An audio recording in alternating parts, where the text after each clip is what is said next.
સુરતમાં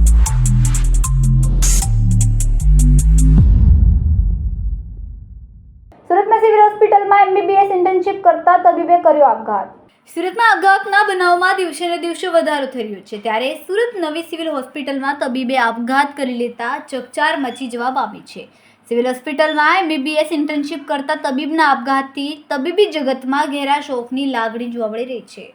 અડાજણના સાઈ જ્યોત row house ખાતે રહેતા 25 વર્ષીય રાહુલ ચંદાનીએ પોતાના ઘરે જ ગળે ફાંસો ખાઈને જીવન ટૂંકાવ્યું હતું.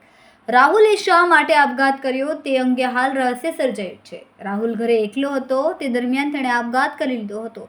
ત્યારબાદ મૃતદેહને સિવિલ હોસ્પિટલ PM રૂમમાં લાવવામાં આવ્યો હતો. MBBSની ઇન્ટર્નશિપ કરતા રાહુલ ચંદાનીએ શા માટે આપઘાત કર્યો તે અંગે પોલીસ દ્વારા હાલ તપાસ કરવામાં આવી છે. જો કે પરિવારજનો દ્વારા રાહુલના આપઘાતને લઈને કોઈ વિગત આપવામાં આવી નથી. કેમેરામેન સેનિલ વિરાણી સાથે વિશાલ છેઠા, માનવ પ્રભા ન્યૂઝ, સુરત. આ વિડિયોની નવી અપડેટ મેળવવા માટે સબસ્ક્રાઇબ કરો માનવ પ્રભા ન્યૂઝ ચેનલને.